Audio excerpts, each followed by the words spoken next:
السلام علیکم کتونکو تاسو ګورئ زموږ سوات او زه مراد علي خان دا وخت په یو غر باندې موجود یو افتخار احمد زمان را سره موجود دی او ډېر ښایسته نظارې دي موږ د دې ښایسته نظارو نه چې دی ډېر خوندونه واخیستل غوښتله مو وي چې ستاسو سره هم دا نظارې چې دي دا شریکې کړو افتخار څنګه یې خیر دی جی شکر ټیک ټاک یې خیر دی جی څنګه دا نظارې درته څنګه لګي مونږ دې ته راغلي یو دا د قمبر کم چې د منګورې ښار د سوات د هغې ګاونډي سیمه ده قمبر خو دا یو کلیواله سیمه ده او مونږ دې وخت یو غریزې علاقې ته راغلي دا یو ډیری ده او ډېر زیات ښکلی موسم دی چونکې پسرلی دی د پسرلي موسم دی هر څه شین شنې شوي دي که تاسو وګورئ ټول غرونه دا بوټي شنه دي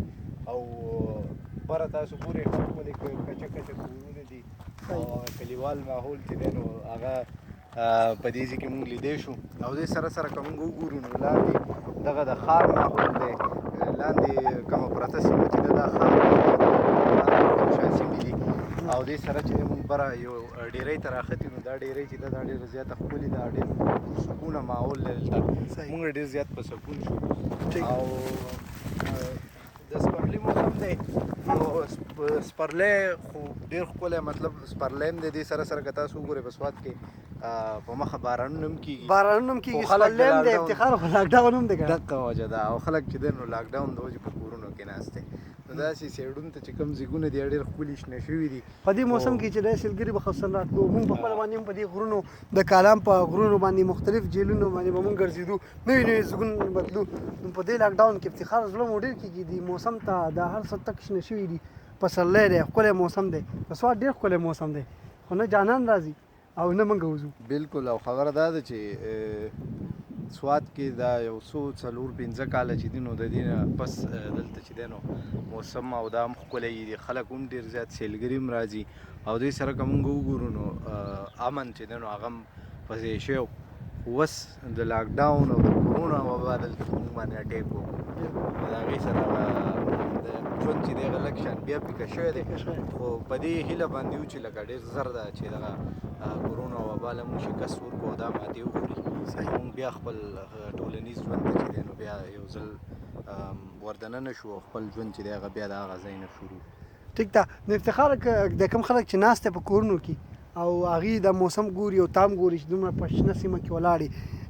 نو د هغې به ډېر زړه کېږي هسې نه چې هغه هم د کورونو نه روان شي او دې غرونو ته لاړ شي نو هغې دې فلحال وځي که نه وځي نو زه خو یم څنګه چې دلته تاسو ته پته وي چې زموږ دلته کې کوم د پښتنو چې کوم کورونه دي یو خو زموږ خلک ټول داسې په جمع باندې ژوند کوي په یو کور کې پاتې کېږي نو په یو کور کې ډېر زیات خلک وي نو د هغې د وجې مونږ په کورونو کې ډېر زیات زر بور کېږو ډېر زیات زر چې دی نو مونږ وایو چې یاره ستړي کېږو مونږ وایو چې ته بهر ته ووتی چې د خپل لږ شانتې کې هوا یې واغېستی بهر وګرځېدی او د دې ماحول نه خوندونه واغېستی نو ځکه داسې لږ خلک راوځي داسې سایډونو ته ځي او ګرځي نو دویم خیر دغه دې راوځي دغه څه نشته خو دا ده چې خپل احتیاطي تدابیر چې دی خو لکه د چا ته کوس لکه د قمبر خلک خپل غر ته خېږي نو خیر دی خو لکه لرې مه ځئ مومنټ ډېر مه کوئ خپل کورونو خواوشا کې یوازې او بل دا چې فاصله به کومه فاصله چې ما او تا په دې غر کې هم ساتلې ده دا فاصله مطلب دی په هر ځای کې ساتل پکار دي هر ځای کې ساتل پکار دي او بل دا چې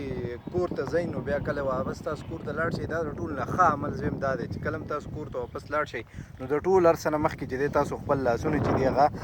وینځئ نو دې سره به دا وي چې که تاسو څه جراثیم راوړي وي نو هغه به ستاسو نو په هغه ټایم باندې چې دی هغه پاتې شي او هغه به تاسو د اینځلو سره ختم کړئ خر دا دومره ښکلې سیلۍ چې چلیږي په دې سوات کې دا جراثیم به په موږ پورې نښتي کې دا به زموږ د دواګانې دا خبره هم ده د سوات موسم د جراثیم چې کم دی نو که تاسو وګورئ دا په د انسانانو په امیونټي سیسټم باندې اټیک کوي کوم څه چې موږ قوت مدافعت وایو نو قوت مدافعت د سوات د خلکو ښه دی ځکه زمونږ د قوت مدافعت په دې ښه دی چې مونږ ټول اکثر خلک چې دی په دې کلو کې مونږ وګورو ډېر زیات سوات چې دی دا عمومي په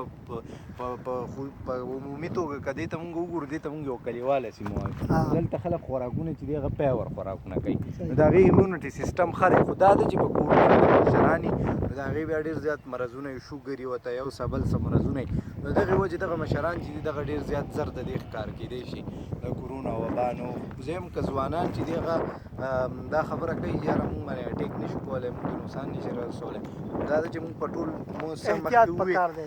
په کورونو کې یو ځای پاتې کېږو که نه نو مشران ناسره په کورونو کې یو ځای نو هغې ته نقصان رسي بیا هغې ته نقصان رسي په دغه وجه باندې احتیاط پکار دی. افتخار زه یم چې دا موسم ډېر ښکلی دی د هوا هم ډېره ښکلې چلېږي نو دا کوم کتونکي چې مونږ ګوري نو هغه به خصوصا ستاسو شعر هم داسې ښکلی که په دې وخت تا ته کم شعر را یادېږي د دې موسم په دې شین کې هغه ورته ډالۍ کړي او بیا به د دې بنګلې هم خبره کوو دلته دا پوسټ زما په شا باندې فضل حیات چټان شهید چې دی ښکلې ښایسته بنګله جوړه کړې خدای دې وبخښي اوس یې بلکې قبر هم دی په دې به هم بیا خبرې وکړو که څه درته را یادېږي که نه را یادېږي ما ته خو یوه ټپه را یادېږي په دې ورځو ټپه خو دا چا خوښوي هغه خبره دا ده چې هغه اوس د هغې هغه کوم د الفاظ چې دی هغه مونږ بدل کړي د وخت سره وایي لږ تیز ووایه د هوا ډېره تیزه داسې نه چې ستا ټپه ګورې کمزوري وایي ټپه درنه هېرېږي ټپه زما نه هېرېږي ځکه چې هغه بدله کړې ده اوس دلته زمونږ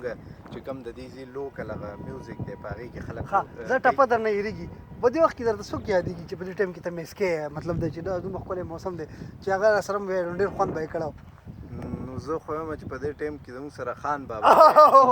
خبرې ما ځکه چې هغه دا شنه غرونه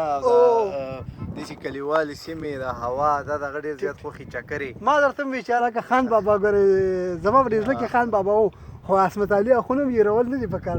ځکه چې هغه صحت د هغه د اجازت نه ورکوي چې دې غرونو ته لاړ شي خو بیا هم روان دي هغه خو خیر هغه بیا هم دلته موجود دی که نه په سوات کې موجود دی نو هغه ګرځېدی شي خو بابا چې دی نو هغه مسافر دی دوبۍ کې دی او په لاکډاون کې بیخي په خپله کمره کې بند پروت دی نو بابا دا د دنګو د شنو غرونو نه سلامونه واله افتخار دی یادوي نور چې څومره زموږ مسافر ما ته هغه ټپه را یاده شو ضرور وکړه پکې وایي بابا دې ته ټپه درته یادوي اوري د بار اکسیلیټر وکړي خو په دې چړۍ ډېر په سخته کې راختی راځئ وایي کورونا په تلو راتلو زیاتېږي او مه راځه نه به درځم وایي کرونا په تلو راتلو زیاتېږي مه راځه جانانه او نه به درځم مه راځه جانانه او نه به درځم نو ډېره ښه ده او مینه په تلو راتلو زیاتېږي او کله ته راځه کله به زه درځم خو اوس نه چې لاکډاون ختم شي بابا نو ته بیا کله راځه او داسې ښایسته غرونو ته به ځو افتخار دا راته ووایه چې دا وخت زموږ په شا باندې چې دا بنګله ته کمینې دا فضل حیات چټان ډېر ښایسته ځای جوړ کړی دی دلته ډېر ښایسته بنګله ده خو اوس چې دی زه هم که لږ مخکې دغه ځای ته لاړ شو په دغه ځای کې چې دی اوس د هغوی یو کشر ورور سکندر چې کوم دی سکندر شهید هغه قبر هم موجود دی فضل حیات چټان شهید قبر هم موجود دی ډېر ښایسته ځای جوړ کړی خو دا موږ ډېر افسوس سره یو چې هغه بس اوس نشته خو د هغه د لاس یوه نښه دلته موجوده ده بالکل دلته په دې سایډ چې څوک هم تېرېږي د قمبر په دې روډ باندې خصوصا دا مخامخ دا روډ تاسو وینئ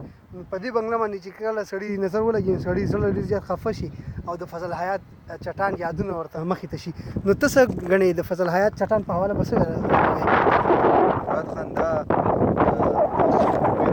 هیله ده دا چې کله دلته خلک تېرېږي په دې روډ باندې لاندې د سوات چې کوم مین جي ټي روډ دی په دې باندې کله چې سوات ته خلک رادننه کېږي دا یو قلعه ده په دې ډېری بندر ډېره زیاته ښکلې قلعه ده او دا د فضل حیات چټان کوم چې د پاکستان پیپلز پارټۍ لارښود یو ستر لارښود و د هغه سیاسي بصیرت چې و نو هغه ډېر زیات سیوا و په سوات کې چې څومره هم خلک سیاسي ګوندونه دي یا څومره سیاسي خلک دی یا څومره د دې سیمې خلک دی نو هغه چې دی فضل حیات چټان نه چې دی ډېر زیات واقف دي د هغه نه د هغه پېژندګلو نه هغوی انکار نشي کولی ځکه فضل حیات چټان د ماشومانو سره ماشوم و د لویو سره لویو په هر جنازه لاس نیوکې په غم ښادۍ کې به فضل حیات چټان چې دی هغه موجود و نو هغه یو داسې سړی و لکه هغه یو عوامي سړی و په عوامو کې بهر ټایم موجود و د هغه لکه د سیاست د هغه د ژوند یو ډېر وړوکی شانتې کې مونږ وایو چې هغه یو ایلیمنټ و لکه یو ډېر ورکوټی غوندې کې یو څیز و هغه د سیاست نه بالاتر یو ډېر ښه انسان خدمتګار و د دې علاقې د خلکو هغه ډېر زیات خدمتونه کړي دي بیا د هغه یو نر بهادر نډر انسان و ډېر نډر انسان و هغه د سوات اواز ډېر په غیرت چوت کړی و ډېر په غیرتي غږ و د سوات او بیا د هغه کشر کوم چې محمد حیات چټان دی هغه هم یو ډېر نر انسان و دغه دواړه وروڼه درې وروڼه په دغه دواړو درې وروڼو کې چې دی نن دواړه وروڼه چې دي هغه شهیدان شوي دي شهیدان شوي دي او دواړه چې دي هغه د خدای پاک ته چې دي هغه